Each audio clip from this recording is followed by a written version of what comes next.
Welcome back, friends, to Build a Lot Acres. My name's Case, and in today's video we're going to be discussing the three types of rear tractor tires and which one might be right for you. Stay tuned. One small town New England family living out their adventures one day at a time, sharing for the whole world to see. This is Build a Lot Acres. Please remember to like and subscribe if you enjoyed today's video. So let me say up front, there are other types of tires besides these three, but these are the main three that you're going to run across. We will go into a little bit about other types as we discuss these, but keep in mind this video is going to be about these three main types of tires. So the first type of tire that we're going to talk about is going to be the R1 agricultural tire, often called the ag tire for short. These are going to give you the most traction possible, and they're going to be commonly found on big farm tractors, two-wheel drive tractors, and just tractors that you need maximum traction. They do come in a number of different styles, mainly the differences being the angle of the lug. These deep lugs are what make them such an aggressive tread, and they're going to come a lot of times. You'll see them in 23 degrees like we have here. You might also see them in a 45-degree angle with much steeper lugs. A good example of that would be the Carlisle True Power tires, which are very commonly found in garden tractors. I actually have some, and I've had other ones in the past. So let me show you those.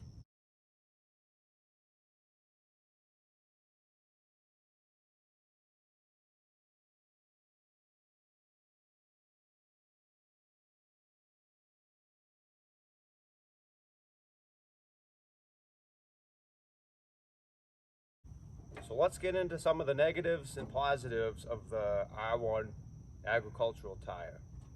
Now I think the biggest positive has got to be the traction that it provides. You're going to get the more traction you're going to get with any of the other types of tires that we're going to talk about today. And another big benefit that a lot of people probably don't realize is these are the cheapest of the three tires. The reason for that is they use the least amount of rubber and therefore cost the least to produce, so at the end of the day you pay the least for them. They're typically going to be narrower and slightly taller, and they have less plies or layers, so like I said, less weight, less rubber, and at the end of the day cheaper. So that's another big benefit to this style of tire. And I think there are some negatives that we should discuss too. The first negative I think we're going to discuss is they're more likely to get punctured because they have lower plies. So if you're going to be doing a lot of work on areas with sharp rocks, maybe some stumps, thorns, briars, sticks, things like that, these could puncture easier than, say, the R4 industrial tire we're going to get into at the end of the video. So I think the biggest negative is going to be they are tougher on turf. They're not meant for grass and finished areas. They're going to tear it up a lot more than some of the other tires we're going to talk about. So if your main use is going to be grass or being on grass or mowing or something like that, I would not recommend this style tire. I think the last negative we're going to talk about is going to be the ride quality. When you're going down the road on pavement, let's say, or even hard-packed gravel, if you're going a long distance, these are going to be a much more bumpy ride because of the lug pattern on the tires. If that's going to be one of your main uses, I would probably strongly recommend one of the other two types of tires we're going to discuss. So the next type of tire we're going to discuss is going to be the R3 turf tire. Now this is a complete opposite end of the spectrum from the R1 agricultural tire. This is going to give you the smoothest tread, the least aggressive tread, and it's going to be the best on grassy areas and areas you don't want disturbance. There's also positives and negatives to owning this type of tire. So what are those? Well, I would say the biggest positive is going to be it's good on grass. That's what it's meant for, is being on grass, mowing, established lawns, things where you don't need maximum traction. Those are where this type of tire is really going to excel. It's also really good for going on the road. So if you want to go down the road at a fast speed, it has a good wear pattern. It's going to give you a much smoother ride than the R1 agricultural tire. But there are negatives. So I think the first negative we're going to discuss is going to be just like the R1 agricultural tire. It's not that many plies typically, so it is going to be more likely to puncture than, say, an R4 industrial tire, which we're going to get into next. And I think another negative is going to be it's going to make your machine wider, which you could look at that as a positive for stability reasons. But if you need to fit into tighter areas, maybe between gates, onto a trailer to load it, things like that, these can add extra width to your machine. Even pulling implements, a 6-foot implement angled might not cover your tracks with these wide turf tires where they might have with the skinnier R1 ag tires. So an important thing to keep in mind with these turf tires is not always, but a lot of the times they're going to be wider and shorter than the R1 ag tire counterparts. For example, on this Ford 1700, these are 13.6-16 tires, which gives me a 38-inch tall tire. 13.6 meaning the width of the tire and 16 being the rim size. Whereas if I got ag tires for this same tractor, they would be 11.2-24. So an 11.2-inch tire instead of 13.6, so much narrower, and a 24-inch rim. And that's going to give me a 43-inch tall tire. So from going from a turf to an ag, you gain 5 inches in height. So there is quite a bit of difference. And that's not uncommon for a lot of tractors to have a 24-inch rim for ags and then a 16-inch rim for turfs. And the reason a lot of the manufacturers make the tires smaller when you go to turfs is because as you go wider, you have to go shorter so you have a similar amount of torque on your axles. If you give too much of a tire in both height and width, you're going to do more damage and be more likely to snap an axle. So the last type of tire we're going to talk about is going to be the R4 industrial tire. Oftentimes you'll see this called a skid steer tire, and this is kind of a good combination of an ag tire and a turf tire. It's kind of a blended tire. They came up with this to kind of give you the best of both worlds, and these are very popular on new tractors. I would say 90% of the new 4x4 tractors I see, like this Coyote NX 4510, have these R4 tires on them for good reason. They give you a lot of traction, but they don't do as much damage to the turf or soil compaction as the ag tire does.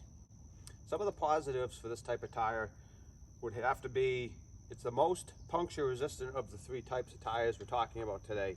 It's got the most plies and it's the stiffest sidewalls. So you're more likely to not get punctures when you run over sharp objects like we discussed earlier. And you also have a stiffer sidewall. So if you're using this with a loader and you get a lot of weight in your machine, they're more likely not to bulge, crack, pop, break, any of that kind of stuff. So these are an excellent choice for, I would say, a vast majority of most jobs. There are negatives to the industrial tire as well. The biggest negative, I would say, is they're the most expensive of the 3. The reason for that is they weigh the most, they're the most plies, heaviest, they use more rubber, so naturally they cost more money. And I would say another negative is, although it's kind of a good combination of both, it doesn't do either extremely well. It doesn't give you maximum traction, and it doesn't give you minimal turf damage and soil compaction like the turf tire does. But it does give you a good blend of both, which I think is why it's so popular and so widely used on newer tractors.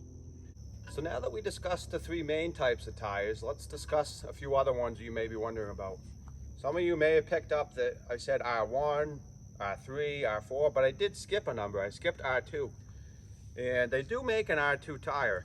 An R2 tire is actually very similar to an R1 agricultural tire, except it has lugs that are twice as deep.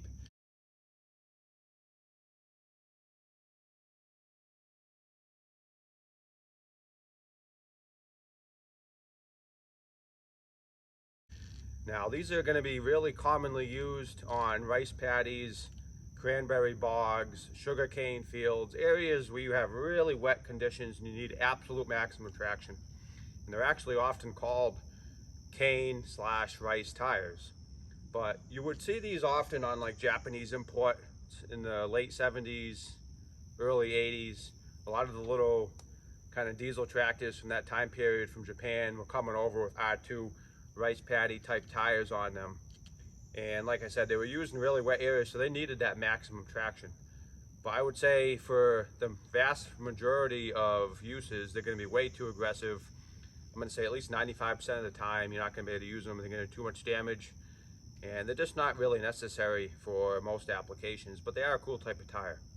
Another common type of tire that you might have heard of is going to be a Galaxy turf. Now a Galaxy turf is a much wider turf tire, and it's also got a much thinner tread.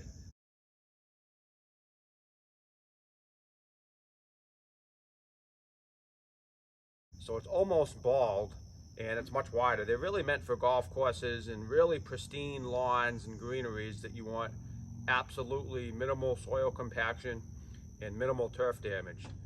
But you're not going to see them very often on homeowner residential machines that are sold at lots. They're more of a specialty type tire. I think the last specialty type of tire we're going to talk about was what they call an R1-4 tire. It's kind of a crossover between an R1 and an R4.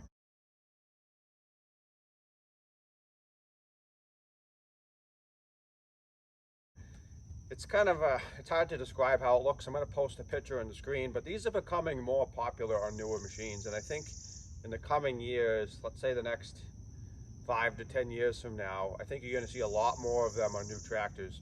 Maybe even as much as you see R4s now.